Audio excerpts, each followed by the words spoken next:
This section of the course is kind of a mishmash of a couple of things put together. The first two lectures are going to be the last two in deep foundations. And they involve static load testing and dynamic load testing, which I usually refer to under the cover name of pile dynamics. And then the last one is expansive and collapsible soils, which is a whole different topic and really kind of ushers in the last portion of the course. And the last portion of the course basically means that we have several topics for which it's either now or never. And so that's pretty much covers that. But let's go ahead and start this lecture. We're going to talk about static load testing. An overview of this section, as I said, is basics of design. I'm going to do a little review of that. I don't mind being repetitious when I have to be. Static load testing of deep foundations, dynamic load testing of deep foundations, and then expansive and collapsible soils. Some credit, some of the graph came from GRL and Pile Dynamics, who are the leaders for dynamic testing in the United States. Design parameters. When we decide to design a deep foundation, we have to consider the service loads and the allowable deformations, the subsurface investigation, the type of foundation we're looking at, its lateral and axial load capacity, the drivability, ability to install, or alternatively the ability to construct it in general, the structural design, the seismic design, and here we come down to the bottom: verification, redesign, and integrity testing. It is and one other I probably should add to this list is strength testing as well. But we've covered all that for both driven piles and drill shafts. The verification issue is an important one. It is the rare deep foundation that is installed without any kind of verification whatsoever. The truth of the matter is that for deep foundations of any meaningful proportion, you're going to have some kind of verification of the design built into the testing of the built into the project construction. It's almost unavoidable. The science of deep foundations of geotech in general, but deep foundations in particular, coupled with the nature of our legal system, makes not using some type of verification to be very foolhardy. And that is pretty much the and that, you know, that's just the way it is. It's certainly, you just cannot simply you need some kind of verification. And we've talked about in soil mechanics the variations in the nature of the soil, the ground, all this good stuff. You have to verify. You do your best during your design process and your analysis process, but ultimately verification is necessary, particularly for deep foundations. Integrity testing. We particularly talked about that with drill shafts, but I don't want to leave you with the impression that drill shafts are the only type of foundation that need integrity. Pile foundations have been known to be damaged during installation, and up to and including, particularly with H-piles, collapsing. They look like an accordion when they collapse. But one of the first things you have to do is to select a type of foundation. The design loads, the subsurface conditions, the constructability, the reliability of a certain type, its cost, available materials, equipment, and expertise, local experience, and precedent. Let me, and I'm particularly aiming that at those of you who are considering working for a DOT, let me caution you to avoid, unless you're just absolutely forced to, to do what one contractor's engineers described as turning your foundation project into a science project. If you're going to do a research project, if you're going to do experimental stuff or stuff that hasn't been tried in your area, you need to go into this project up front with that and characterize it this way so that you and the contractor and everybody else will be prepared for whatever surprises might come. But to actually, I would avoid, for most projects, I would avoid doing things unless I'm just forced to. And there are certain projects where you just have to really stretch the envelope. And if you do stretch the envelope, then you'd best be prepared to, you or your agency or your owner better be prepared to pay for it. But my philosophy is, except in cases where you're dealing with a situation where you have to do it, I would generally avoid getting out of your, if you have methods that are that have a proven track record of materials, equipment, contractors who are familiar with these, you're better off sticking with those on most projects. If you need to have a project where you need to, like I say, push the envelope, your envelope, their envelope, you need to know that. You need to say, well, this is one of those projects going in. We're just going to have to deal with it and pay for it. Otherwise, I think you're going to end up with a project with a lot of claims and disputes with it. You'll also run with a project which is going to be very expensive. If it's justified, that's great, but I would avoid it just for its own sake. Subsurface investigations. If anything, deep foundations need good subsurface investigations more than shallow ones do. They are generally more intensive. For no other reason, they go deeper. And by the way, don't use historical data or any data, boring data that doesn't go beyond the depth of the foundation you're considering installing. In other words, don't install a foundation blind. And I've actually seen this, where a contractor was asked to put a foundation in where in this case was driven piles, were deeper than the borings that they furnished them. That's not good. That's not good at all. Excessive exploratory borings must extend well below the toe elevation. The investigations insist on determining the type of foundation. Different piles, different types of foundations, different configurations go in different types of soils. There's just no getting around that.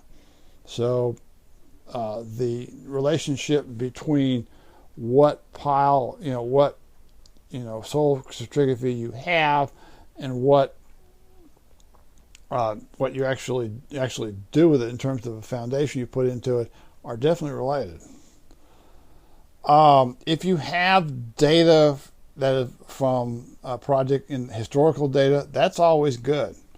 Always very good. Many times if you're dealing with an upgrade or retrofit or whatever of a structure, you'll have that data available and you should use it. Frequently it's valuable. In fact, in some cases you'll see where they take the historical data they have and they model the investigation program around the holes or the stuff that they don't have that they need in that historical data, or take into account the changes that have taken place in the job site since that historical data was taken.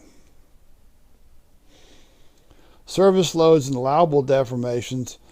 You can have all kinds of loads, axial loads, lateral loads, moment loads, shear loads, all kinds of stuff. They can be combined as unfactored loads in ASD or factored loads as LRFD. And allowable settlement should be determined by the structural engineer. In other words, we've got all these bearing capacity formulas and whatnot, But the settlement, I talked about this at length in driven piles. The settlement that that results from that allowable load may not be acceptable to the structure, so be careful. Axial load, I would use analytic methods first. And those include both the service load analytic and the and of course the strength load, both of them, bearing capacity and settlement. Once you've got it, static load test should be done. For a major project, static load testing should be performed. And major depends a lot on the money, and there are a lot of different, in the economics of this get a little bit complicated. You remember we discussed this at the very beginning of the course. There are other methods that can be used, such as an Osterberg test, which for drill shafts is a good substitute for static load. CAPWAP or a statnamic should be considered. By the way, just as a matter of static load testing, which is what we're going to talk about today, is not, strictly speaking, done on every pile or every drill shaft. What you do is you establish a test pile program. And basically what a test pile program is that you lay out you look at your pile layout or your drill shaft, either one, and you pick certain piles or drill shafts that are representative or are in parts of the job site where the stratigraphy is at its worst. And by worst, I mean least capable of carrying loads, the softest, or whatever, however you want to put it, or most problematic, or however. And then you take and you perform the test on those certain piles. One of the, and I want to make sure one of the processes that we learn to do in geotech is to have a representative sample of piles or shafts, or auger cast piles for that matter, that are truly representative of what you might encounter. In other words, they include all your typical cases, they include your worst cases, and that there are enough of them to there are enough of them to make it worth that cover your bases, so to speak. But there's not too many of them to make the static load test program uneconomical. And that's an important, I was involved in one project that the engineers and the contractors got into a dispute. And basically the engineer was saying that the piles they were being driven to tip elevation. Tip elevation, being drive tip, means that I expect this pile to go down this far, and they were driving them down that far. And they said, well, this isn't working out. The hammer's not big enough, and all that. I said, I think there are several, and my response to this was that one of my responses was that evidently you don't have any confidence in your static load test program. That's not a good situation to get into. Always make sure your static load test program accurately represents what you need to know in a job site in order to have confidence that the rest of the piles driven or the shafts drilled will actually come out. To have load and settlement characteristics that are to your expectations and requirements. So that's very important. With the other types of dynamic tests, it's a lot easier to, and this is particularly true with high strain dynamic testing, that kind of thing, which we'll talk about next time. It's particularly easy you can do those across, on many different, sometimes they will do them on all piles if the job requires it. Sometimes they will do it on more piles than they statically load tested. In many cases, of course, the other thing that they'll do with dynamic testing is when they have the test pile program, they will drive the piles first. They will take their dynamic data in the initial driving.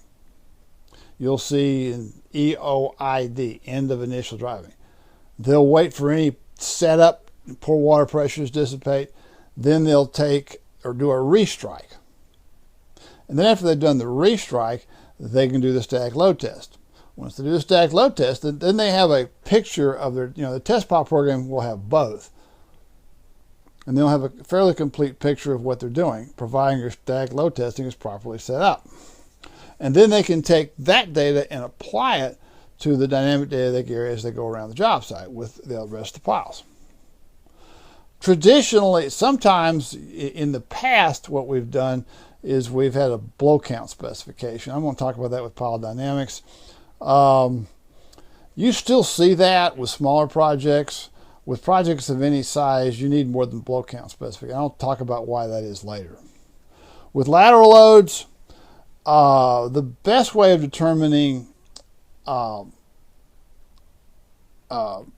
loads, the response of a pile, and by the way, that's strictly a settlement issue with lateral loads, is to use PY curves. And I mean PY that in the broadest sense, that not only do we have PY curves, but for the traditional PY method of Lyman Reese and those people, but also finite element methods can be employed as well.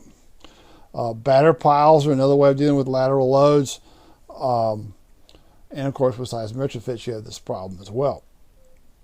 And then scour resistance, last but not least.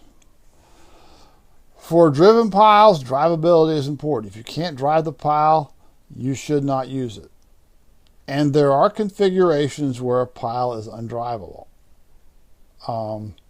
Wave equation methods are traditionally what we're going to use. We're going to talk about that with pile dynamics. Are ideal to use for drivability studies. And dynamic formulae should be avoided except for the simplest projects. And we'll talk about what that means shortly. During installation, you can have important changes in the soil properties. With driven piles, they don't.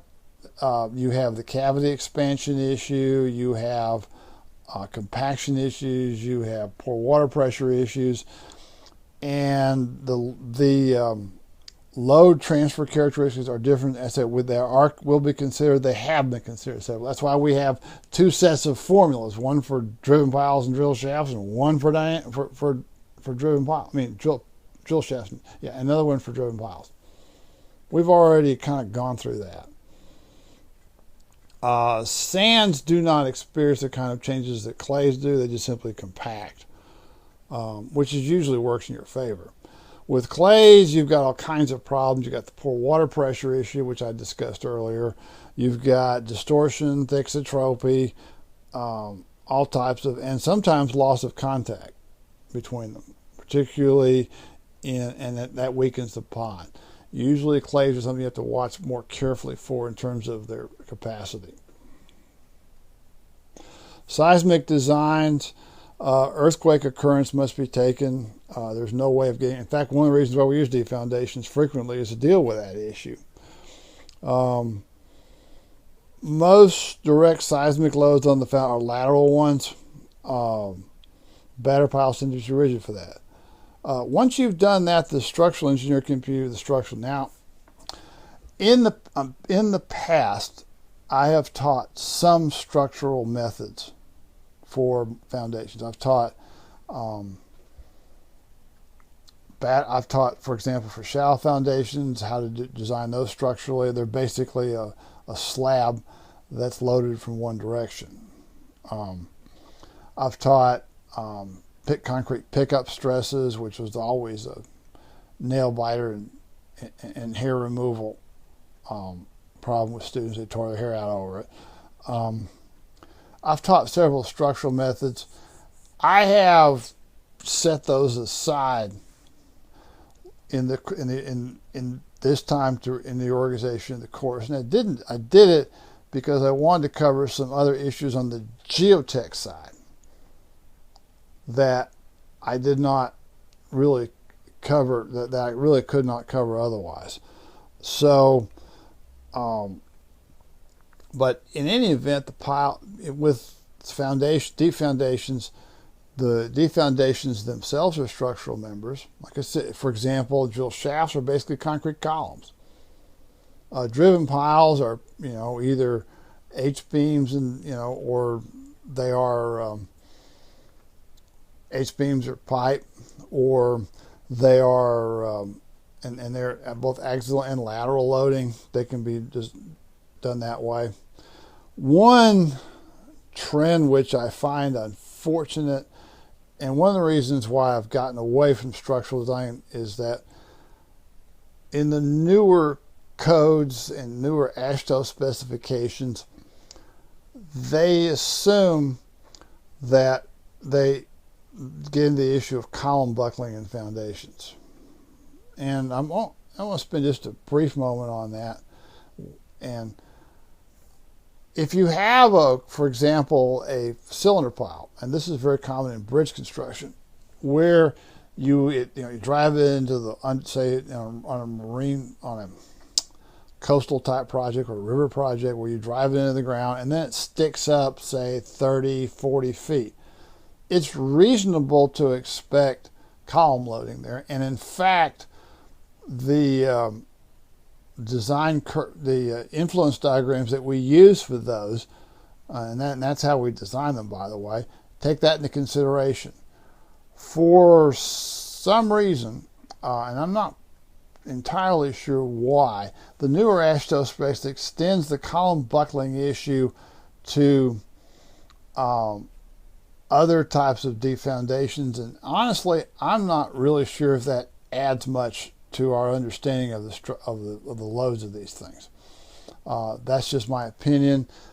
If they require you to go through that kind of analysis, it's well documented. For example, my driven pile manual, which is available on my website, you can certainly look at that. It's fairly complicated to learn. I think it needs to be handled in a separate type of course environment. And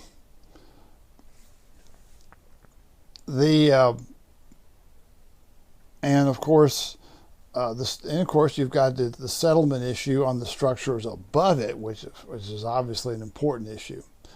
The last note: plans and specifications presented should be complete and unambiguous. That's probably the epitaph of virtually every failed job. And by failed job, I mean a job that may have been completed, but it had a lot of claims and problems and expense and frequently litigation. Vague, there's always going to be the element of uncertainty with geotech. You don't need to add to it by throwing out plans that are not complete. You don't need to add to that by deliberately ignoring stuff in your bid proposals and plans. You need to present all the information you have. You need to be upfront about, in other words, you need to present what you know and be upfront about what you don't know. And in doing so, you may realize, I need to know more. If you don't, geotech can, the earth will trick you, and you won't like the results. Trust me. There's scour. It's an important consideration. We talked about it earlier with driven piles. When designing for scour, you have to deal with the loss of the supporting soil. If the soil's not there, it cannot support your foundation. Down drag is I touched on it. I really kind of grazed over it. It's a fairly involved subject, which I don't think for an introductory course really needs to be pursued. And so we will leave it aside for, you just need to be aware of it. One thing, occasionally you will run to those projects where you have to stop, back up, and do some changes in the design during the project. This is not a good thing. Sometimes it's a necessary thing.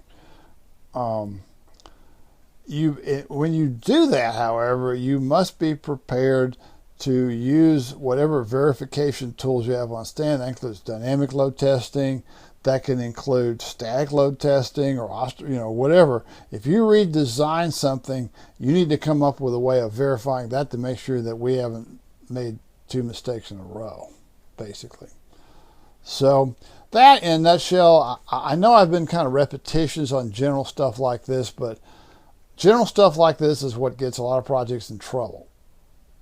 And there's enough, geotech projects propose enough uncertainty without you having to add to it or somebody having to add to it because it was not properly documented and considered during the design process. Now, with that preliminary material out of the way, we turn to the static load testing of deep foundations. That particular photo is done by just hauling one bag after another up to it. In times past, that was the way it's done. There's still parts of the world where it's done that way. But as you will see, that's not the normal way of doing it.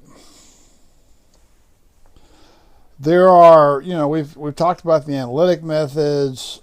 We've talked about both those methods for both settlement and bearing capacity. Now we've gotten to static testing. We can kind of lay that distinction aside because we get into the reality, and what we're trying to do is to establish a load settlement relationship between a pile. And we're talking first mostly about axial loads. And we're going to talk about the full load scale load testing. These are some quick concepts to review. We have shaft resistance, we have toe resistance. I talked about the relationship between the two and mobilizing one, then mobilizing the other.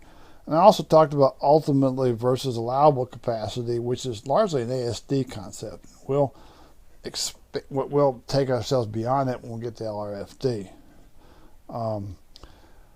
It is just as a matter of with static load testing, we were able to determine ultimate allowable and also load deflection at the same time, and they all kind of come as a package. Prediction and verification. We want to know at what load will the pile fail, and fail is not a it depends entirely, is to some extent dependent upon what the job site is. But there are other failure criteria that help us get to that. How much the pile will deflect under service loads, a settlement issue. The two concepts are not really separated, as we've seen, and we're going to put them together. But we deal with this issue in two ways. Prediction on the basis of site investigation, lateral laboratory testing, analytic modeling. That's the prediction part. And then the verification by some method of load testing, or more than one method of load testing, as we'll see. The most precise method of determining the axial capacity settlement characteristics of a deep foundation is static load testing. Not necessarily the most accurate of determining the either upward or downward. We can actually try to pull piles out of the ground. Static load tests, however, are time-consuming and expensive, and they must be used judiciously. Most owners, unless they've really got a lot of money on the table, will not want an extensive static load test program. The object of the test is to determine a load displacement curve in which the load capacity can be determined both across the board, period, load capacity, bearing, settlement, you name it, the whole thing. How do we conduct them? Well, the classic one I showed the slide earlier about, we'll see, is the dead load test. It's a reliable method. It is slow and expensive. It is dangerous when done unsafely, and I think this photo pretty much is a good way of expressing that. We don't see it much in the United States anymore. Well, occasionally you'll see it, but not very often. It's used where the labor costs are lower, such as the bags and whatnot. But generally speaking, dead load tests are very rare. They're also, to some, can be hard to control as well in some cases. The most common way of doing static load testing, and actually we looked at this earlier with plate load test, because plate load test is done basically the same way, where we're actually load testing the ground as opposed to load testing a foundation element going into the ground. The advantage is they can be installed with the same equipment as the production piles, and tests can be done on the batter. You can have batter load testing as batter static load testing as opposed to simply vertical or plumb.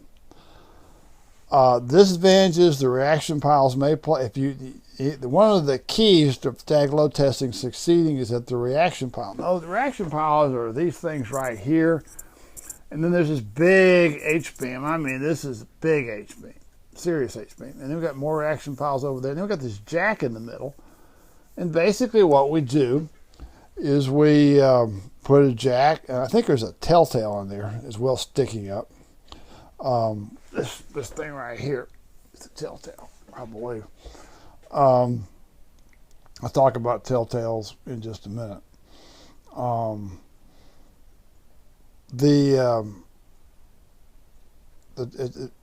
It has, and you simply jack against the reaction system. You don't want, the reaction system doesn't need to be flexible. It needs to be as rigid as you can get it. If it's too flexible, it will store energy and it will screw up your test results. So you want to have a nice rigid system for a reaction system. If you don't design it properly, it's the static load test. In fact, sometimes, if you don't design it properly at all, the pile will sit there and the reaction system will come out of the ground. You'll end up static load testing the reaction system. ASTM, in its inimitable way, has a static load test procedure, standard one. You set up the reaction stand, you apply the test load to the pile, and then record the load settlement, and then apply the next load. In other words, it's kind of the same concept you have with consolidation test. In consolidation test, you apply a little load, and then you take the deflection reading, and then you apply some more load, and you take the deflection reading, you apply some more load, and you do that progressively down until you get to, and this, 200% is a normal figure of the design load. There are two types. The most common method are controlled stress tests, where you control the load. That one's controlled strain test. The tricky with driven piles, you have to delay to allow poor water pressures to dissipate to get an accurate static load test of the structure of the pile when actual use. Granular soils, 2 days usually will do it. Cohesive soils, 28 or 30 days, and sometimes more than that with granulars and cohesive soils. And also, as I said earlier, that includes if you're doing dynamic testing with the static testing, then you really have to do it. Wait that long. We do load increments are tested in time. We load it a little, and then we wait, and we load a little and wait. There are two ways of doing this. One of them is the slow test, maintains load until pile movement is sufficiently small. That's slow. That can be very slow, particularly, and the other thing is that static load testing is also capable of raising the pore water pressures a little bit. Quick test, each load increment itself predetermined length of time, either 2.5 to 15 minutes. You wait 15 minutes, you do it. As with consolidation tests, frequently 24 hours is the length you do it. With these, it's shorter. It generally means that you're 2 to 5 hours to complete it. And actually, surprisingly, in spite of your thought, well, this is how accurate can that be, it actually works out pretty well for most deep foundations. The advantages is it gives a reference static load testing for all of its problems. For all of its problems, it gives you the reference. It is the gold standard for axial, determining the axial capacity of a driven pile, and to a lesser extent drill shafts, and certainly auger cast piles as well. The low slowly minimizes the dynamic components. That's always been the tricky part of dynamic testing.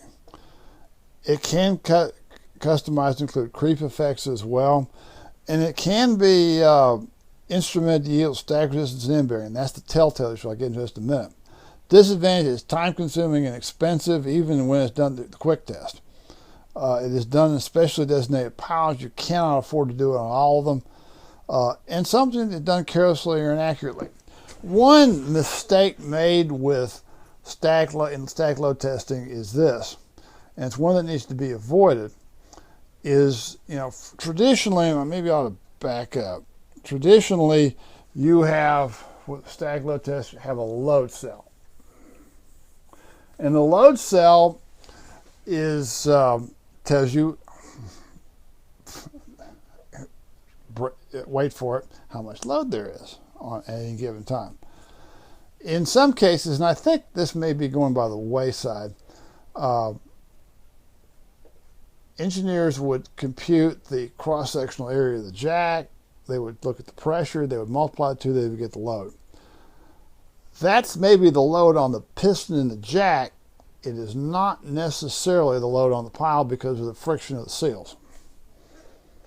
Fortunately, I think a lot of the incentive to do that is going by the wayside, because the load cells, when they're hooked up to an instrumentation system, it makes data collection a lot simpler. You just sit there and load it, and then the computer pulls all the data in, and then you can analyze it later. So there's really no reason not to use a load cell anymore. The use of telltales. Telltales are basically a rod in a tube, and the rod is attached to some point on the pile, and there can be more than one. Here we've got one at the toe and one about a little more than halfway up from the toe.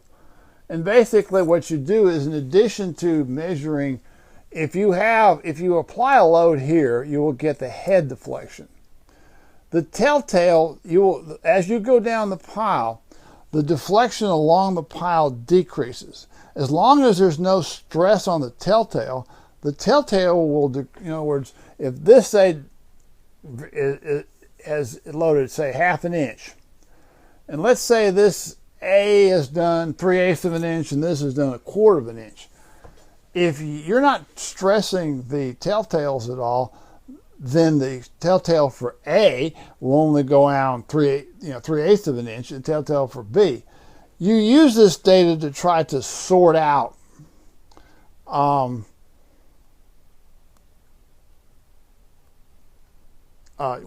much, to try to sort out how much of the capacity of the pile is up here or down here or right here. In other words, to separate the different parts of the pile versus the load that's been mobilized. That is one of the weaknesses of stack load testing, is that you don't have that. There's no apparent way of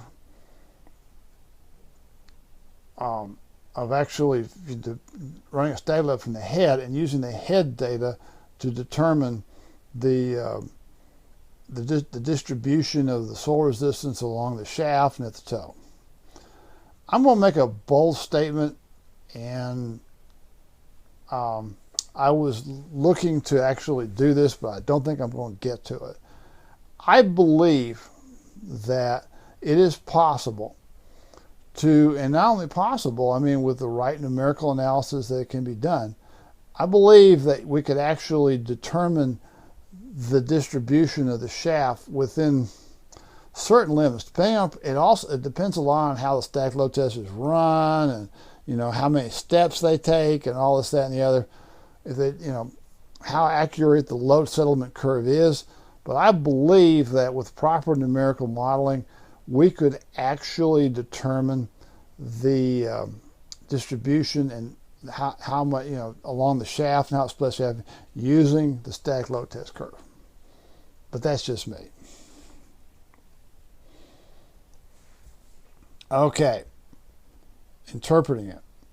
We get a nice load settlement curve. So what happens?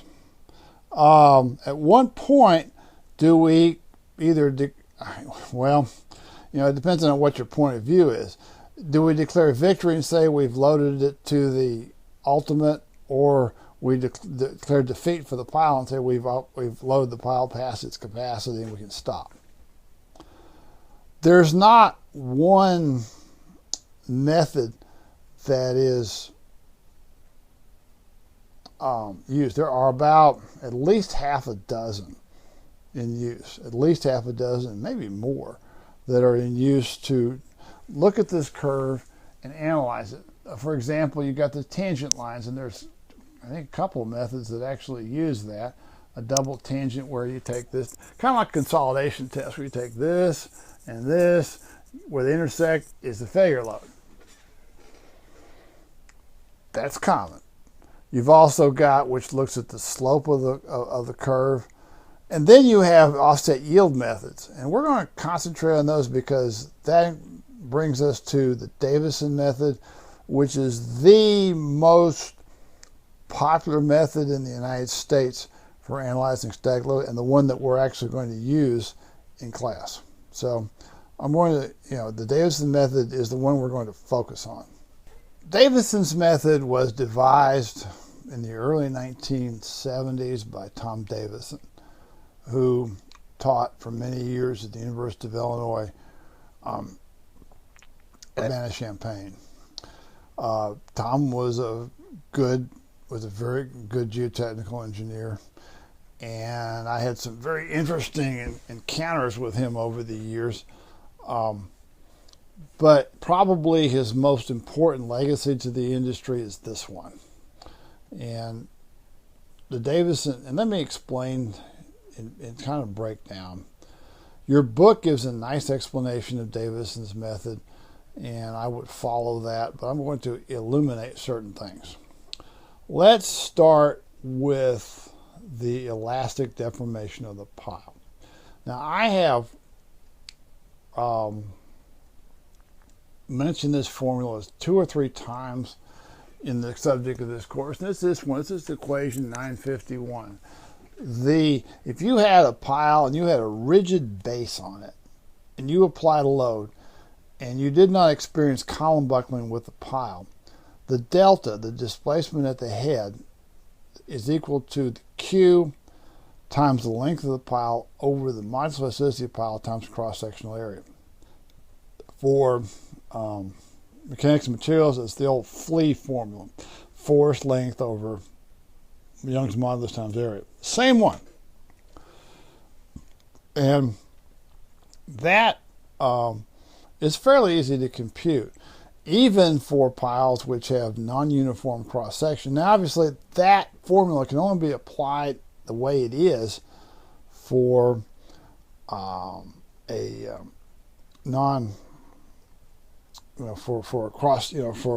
with a uniform cross-section area. For piles that do not have, you would basically divide the pile up. You would take the deflections and then add, of each section, QL over EA for this section, QL over EA for this, as the areas and each materials change, then you'd add them up. So you can do it, you can construct a Davison curve for a non-uniform pile. Okay, that's the first thing. That becomes, for your Davison method, the slope of this line. Now, this is as you note in this is the elastic compression line, is equal to PL over 8, this right here. And if you were to plot that from the 0 point out, the only thing you would learn is that as the piles load is applied, it's less and less like a rigid base pile. That's not really much of a news item, but in any event, you'll notice that, and that's not unusual for the load deflection curve to actually get above that and then come down from it. And that's because the stiffness of the soil enters, particularly in the early part of the load deflection process.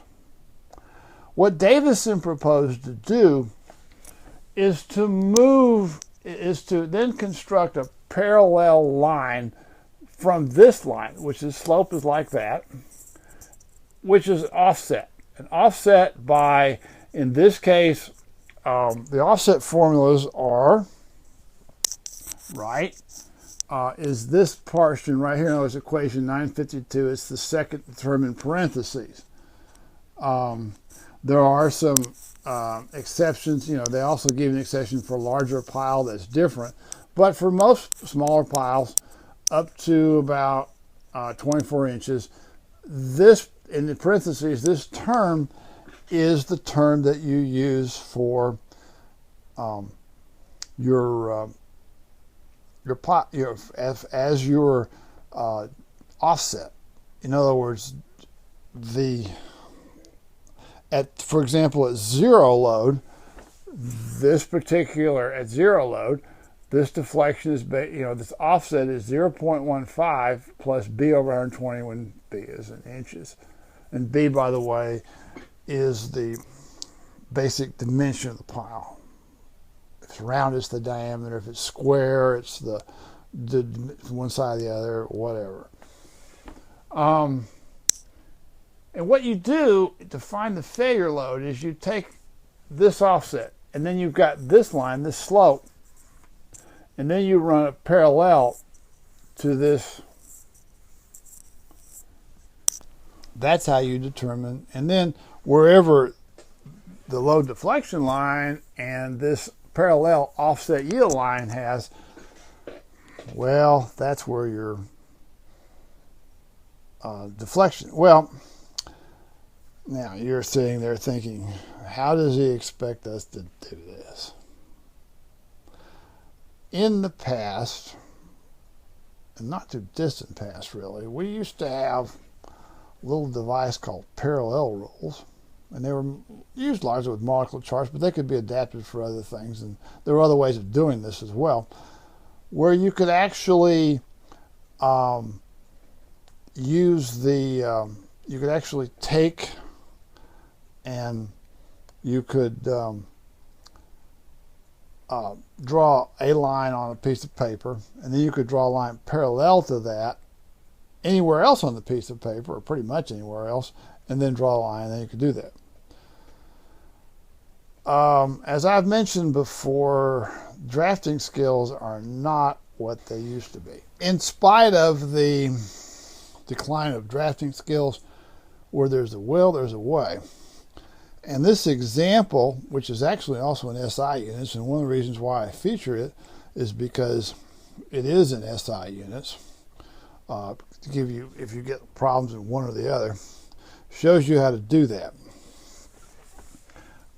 Basically, with this, basically what it has a 366 millimeter square concrete pile, which is 20. Let's see,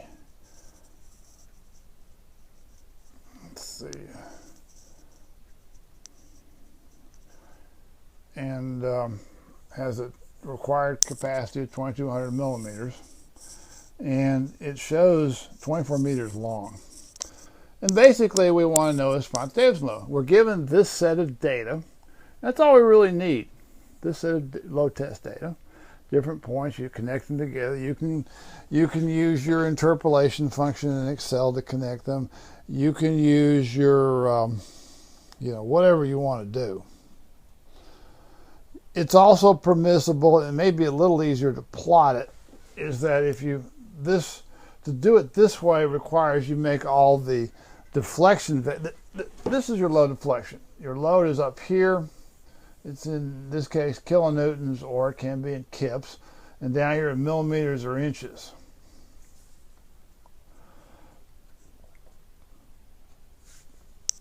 Okay. Well, so we have to find out what we are doing. So this is how we do this. We plot. You can also plot it going up. Usually we like to plot it going down because stuff just goes down in geotech.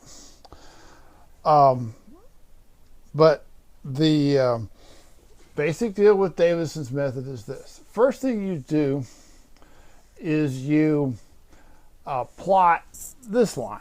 Now, the first point is easy to plot. The origin. Okay. Number two, pick a, it doesn't have to be, just pick any load out here. Actually, you can, as long as the load is past all your data points, it'll work. It doesn't matter if it's, whatever. And you, basically, as this formula says, you compute the deflection if the pile were a rigid column, let's say it's 2,500 kilonewtons, because all the data is below 2,500 kilonewtons. So what I do is I plug into the QL over AE formula, the Q out here, which is, let's see, 25, actually that should be, that's a bracket, 2,500 kilonewtons, times the 24 meters, which is L,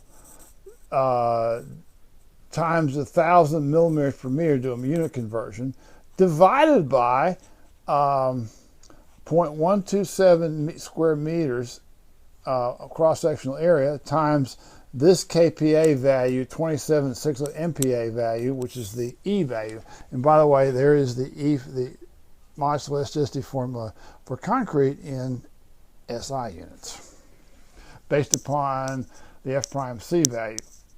You do that, and you plot, say it comes to 70 millimeters. In other words, if I took this pile and I had a rigid base and I put 2,500 kilonewton load, I have 17.1. Put it there. Third point, you have the offset, and this gives you the offset value. It's the same formula, it's just in SI units. It's based strictly upon the size of the pile. And so I input the formula in there, the size of the pile. In this case, little b is equal to 356 millimeters, or 0.35, well, 356 millimeters. I put it in there, and I get a offset of 6.8 millimeters. Offset is plotted here, just like offset was plotted back here a couple of slides ago. It's plotted here. And then, knowing this offset, the last point is this value right here plus this offset right here, compute it, and I get 4 points. And I draw this line between this offset point and this offset point, and where these two meet down there is Davison load, and that's it. That's all there is to it. That's how you do Davison's load. It's fairly simple. It's fairly straightforward.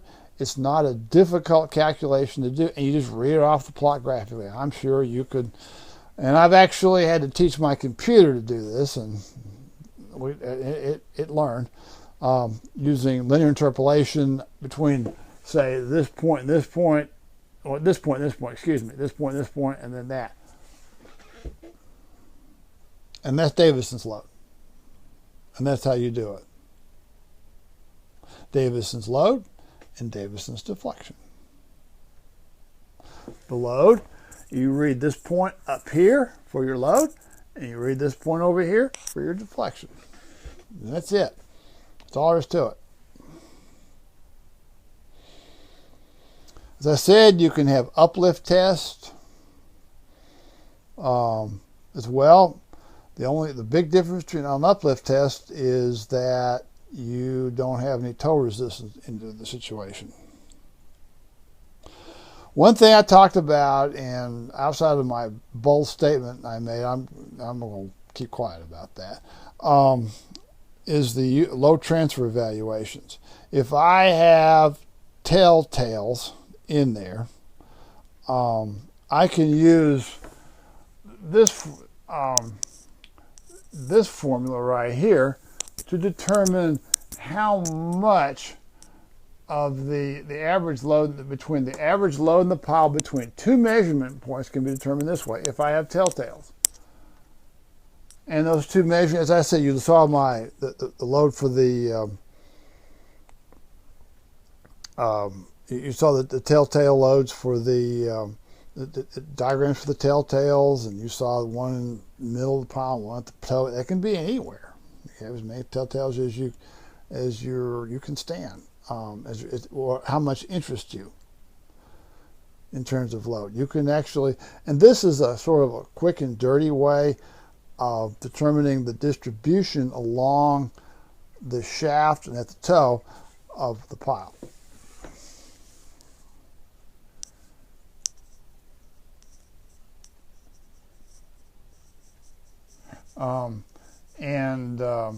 Then you've got some other formulas where you can, which gives you a few shortcuts in terms of the loading.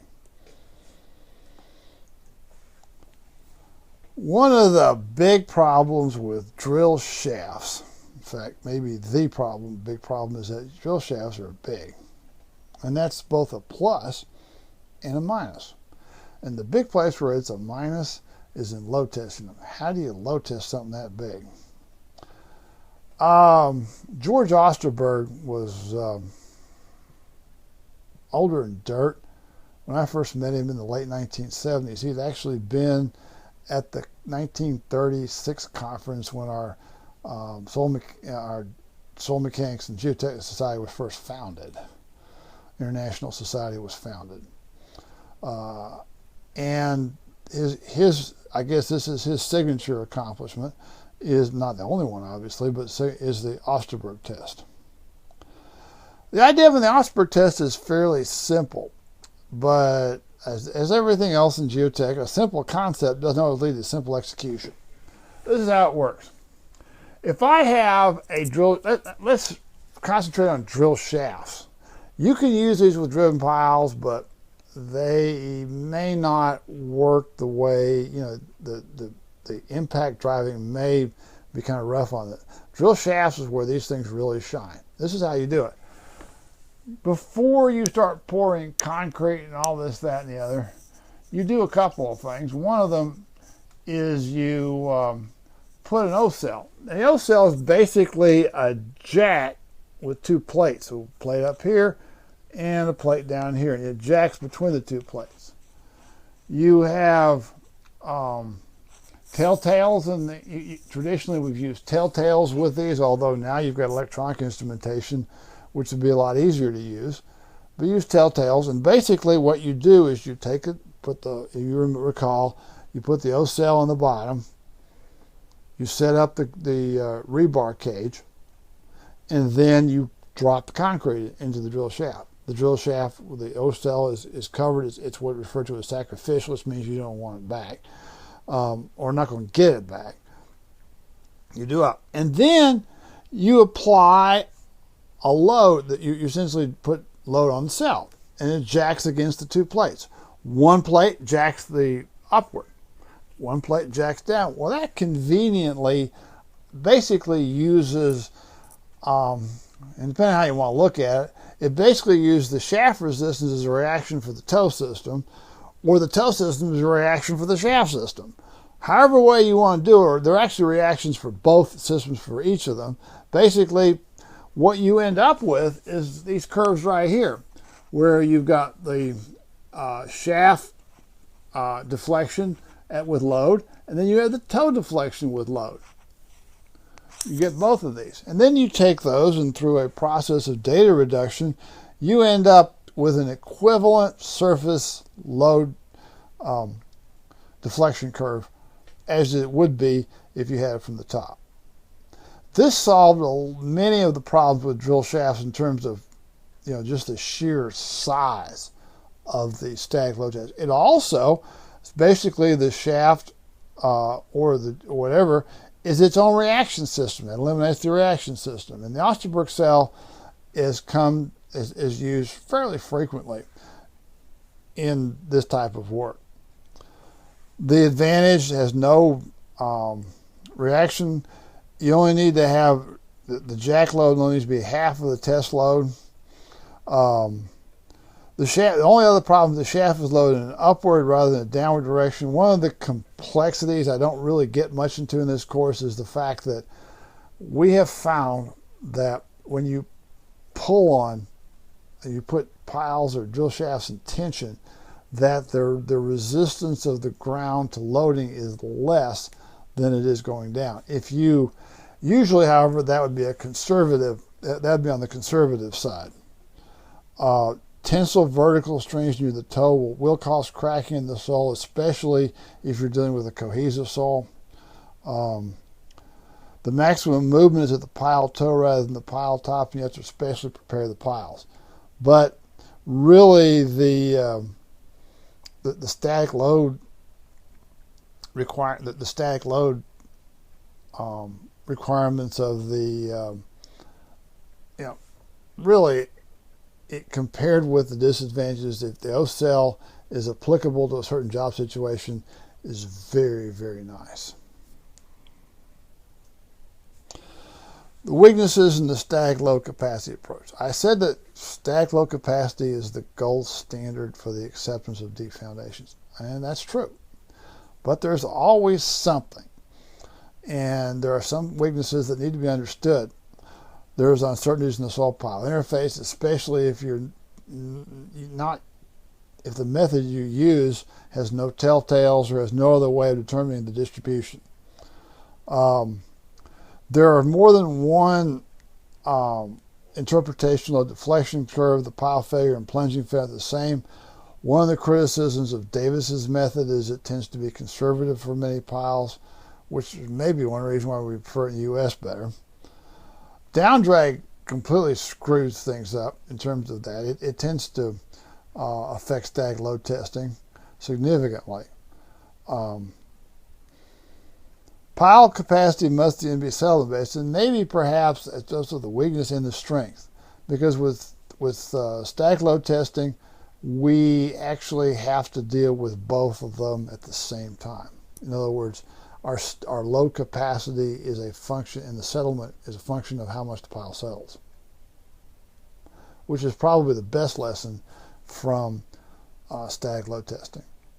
So that concludes the lecture on static load testing. Until next time, thanks for watching, and God bless.